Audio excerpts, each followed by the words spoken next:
Are you looking to get the word out about your business or organization to people who are passionate about Metro Detroit? Send me a note, dailydetroit@gmail.com. We've got sponsorships available.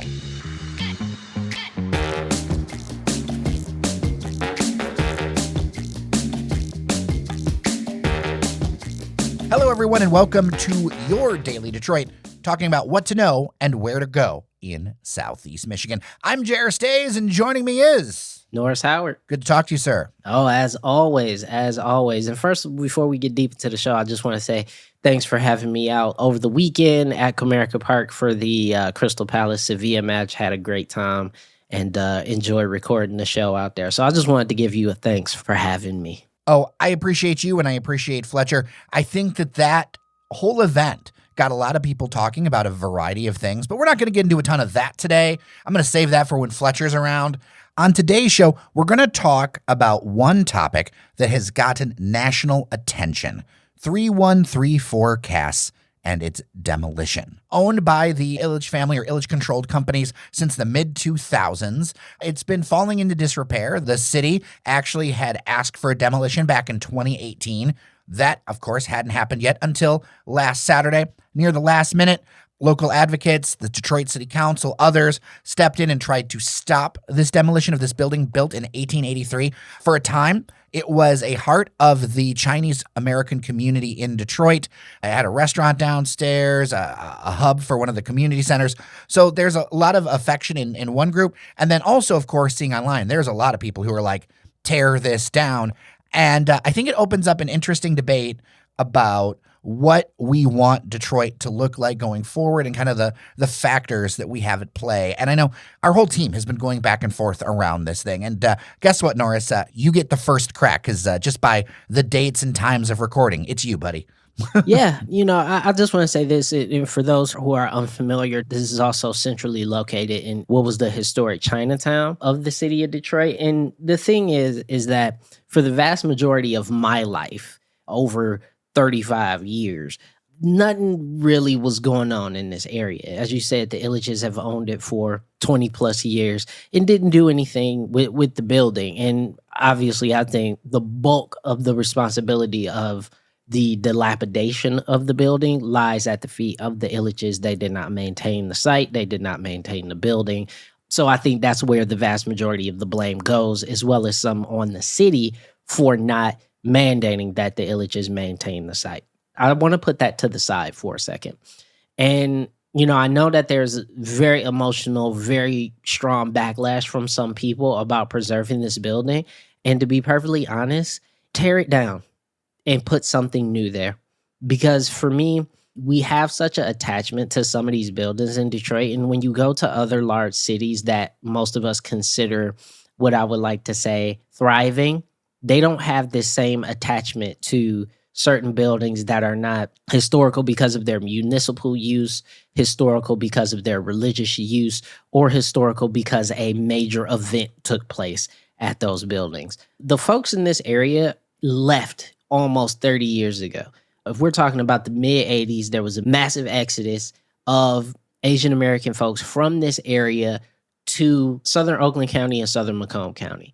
So the concept that this is still quote unquote Chinatown no longer exists.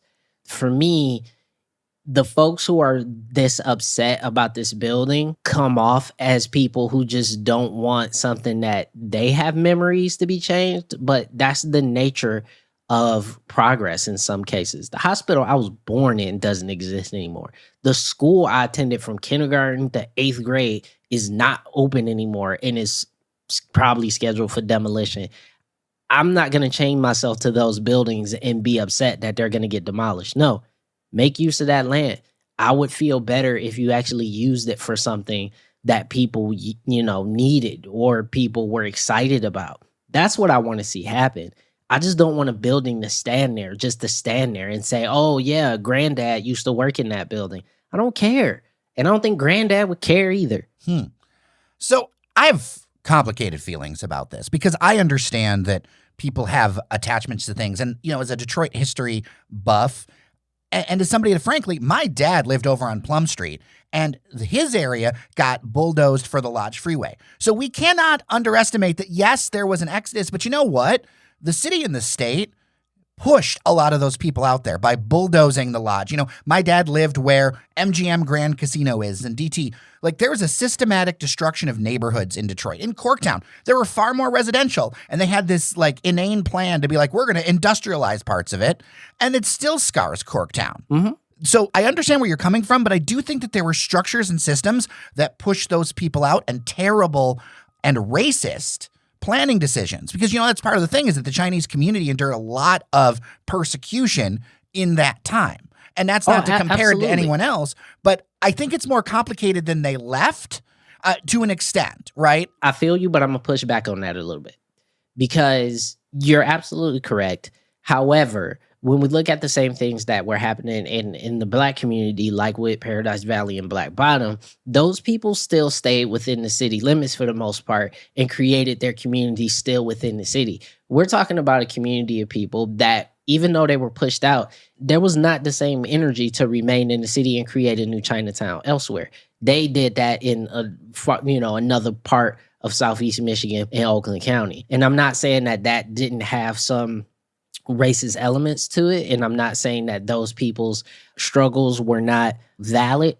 I'm not trying to say that. I'm not trying to invalidate that. But if we're talking about the city of Detroit, they didn't recreate that in the city of Detroit. And therefore, the way I feel about it is, how attached to it were you? That's kind of where I'm a little confused. And maybe I would love to have some of the folks who are upset about this on the show to maybe enlighten me on it, because I don't know everything, and I'll be the first to admit that I don't know everything. But there is a feeling, especially as somebody who grew up in the city, there is a feeling that the folks who were forced out or left voluntarily of this area no longer wanted to deal with that area, no longer wanted to be in the city of Detroit, and so they weren't. I hear all that. I know that we have some listeners that would be able to speak to this. It's a complicated thing because, when my dad lived in those areas, it was not, like, there was not a control on crime, right? The city did not provide a lot of basic services to that point, and it's a multifaceted issue. To me, I focus on the idea that we never should have had conditions where a building can sit for almost 2 decades and nothing happened to it. Like, even if it's no longer per se like the Chinese community and, maybe there's a plaque or something like that and it's evolved on to other things in that area, strangling that area by, demolition, by not investing, by not trying to do something more with it, that killed it for everybody, right? Like, yes. Somebody should be there. And it goes to look at the structural issues within the city of Detroit that don't encourage people to stay.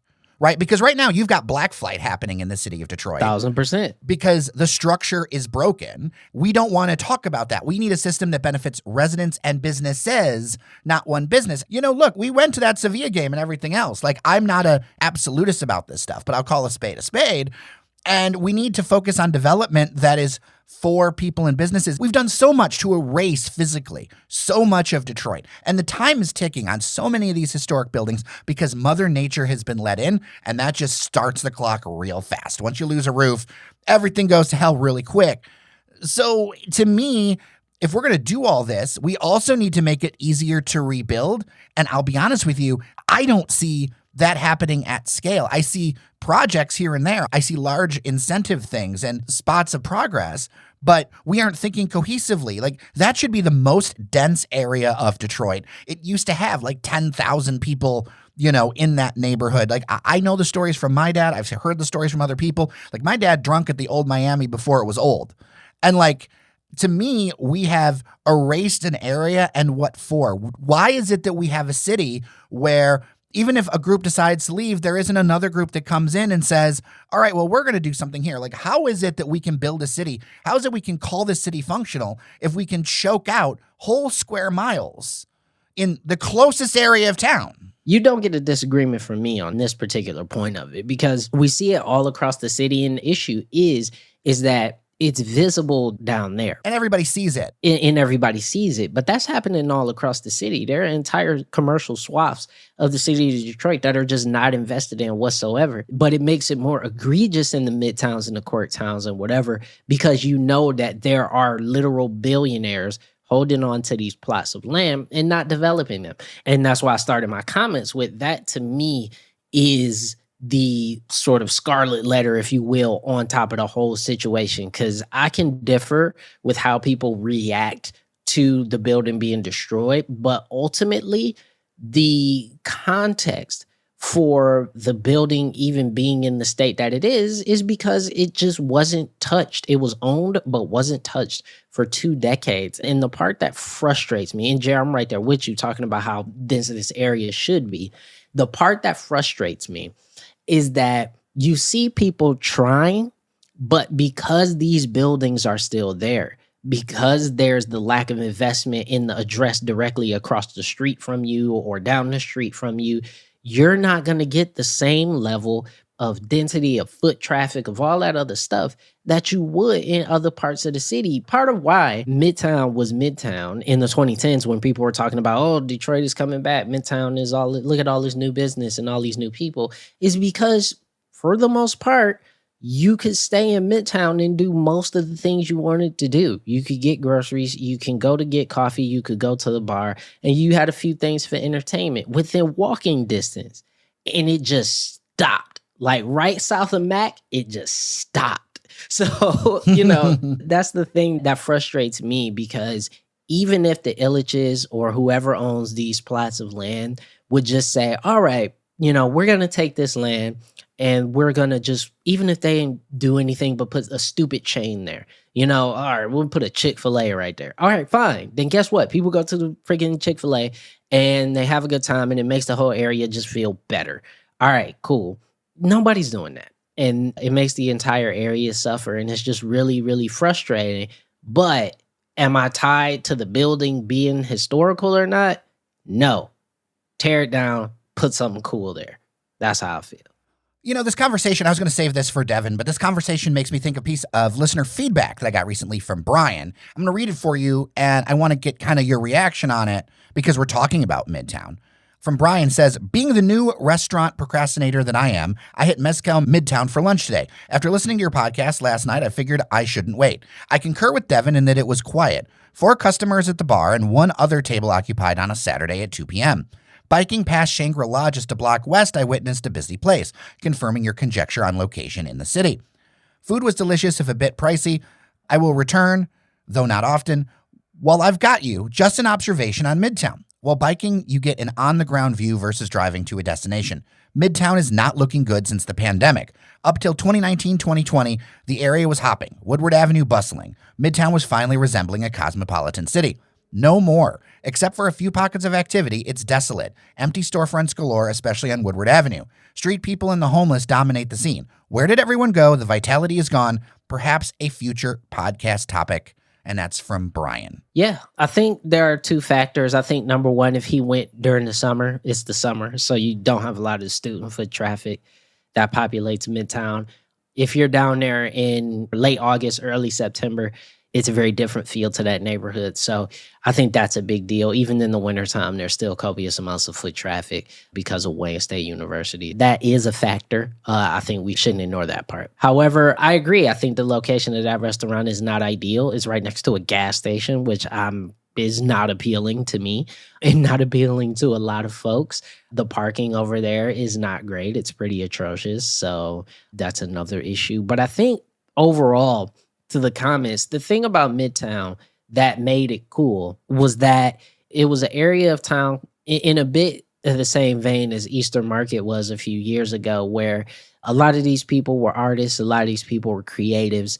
There were a lot of new things that were made to serve that creative community, and that community isn't there anymore, whether it be they aged out or they have decided to move elsewhere. So I think that's a point of it. I mean, I'll add something here. I used to live in that area and I can't afford to anymore. That was my last point. let me put it this way. I will be able to live in Grosse Pointe before I can afford to live in that area again. Yep. Matching amenities. Like I could put myself in like a studio apartment or something, but I got a dog and I'm not 20 years old. So those amenities, those things, like it doesn't add up anymore. And a lot of the places that are larger are getting picked up by people. And I understand why. Like it'll be, 3 med students or whatever splitting rent, stuff like that. And like the streets that are there that are solid, the pricing's through the roof. So as far as your art and creative community, there's no way they can stay there. Right, exactly. And that was the community that really made it pop off. I remember when those Studio One apartments were built right there on Woodward, right where the Poke place is across the street from the Contemporary Art Museum on Woodward. I remember when those were built. And when those were built, a 1-bedroom was going for $800, which was a lot, but under $1,000 for a 1-bedroom. Pretty all right, pretty affordable, right? Now it was, I believe that same apartment is going for 13 or 14. I have to look that up, but please, correct me if I'm wrong. But it is exorbitant, even for just rent. And that's in a 1-bedroom of a building that's almost 20 years old. It's unaffordable for the people that actually gave that neighborhood character.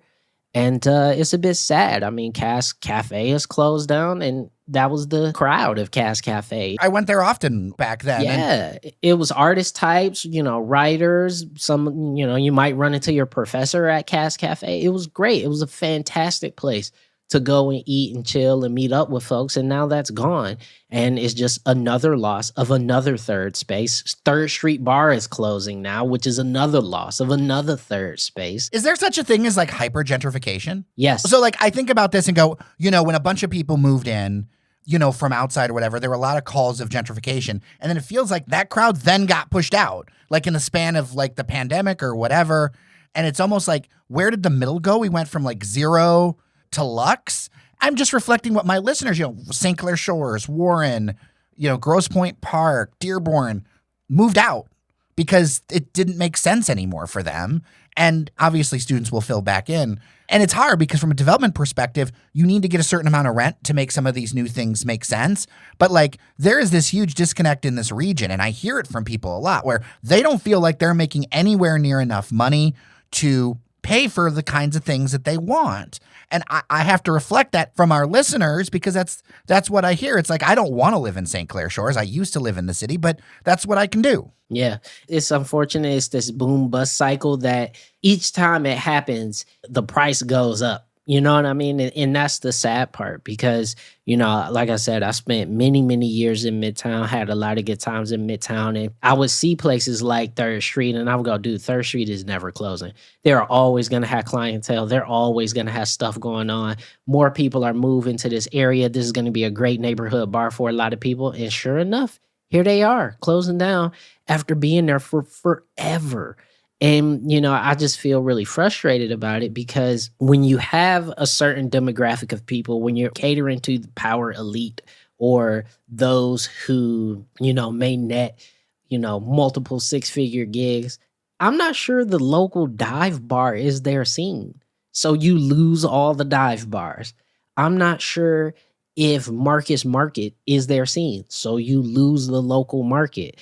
So that's the part that I think is kind of silly. And this is why development always, always, always, always in any city has to be thought of as a multi-income, certain units set aside for affordable housing. This is a need. It has to happen because if not, you have exactly what's happening in Midtown. You get to a point where the only people who can live there are rich folks, and rich folks don't want to do none of the crap that's down there. That's an interesting take. I really want to know what listeners think. I love Midtown in a lot of ways. I really do. I have friends there. I've spent a lot of my life there. I want it to succeed. And to me, I feel like a lot of this is a math problem. Like there's still room to build stuff. There's still room to do stuff. And this isn't just a Detroit problem, right? Like, no, this is a countrywide problem. Yeah, it is unfair to put this at the city of Detroit because across the country, this is an issue. This is almost a microcosm of what's happening in city after city around the nation where I was reading an article about this kind of ennui that a lot of people that are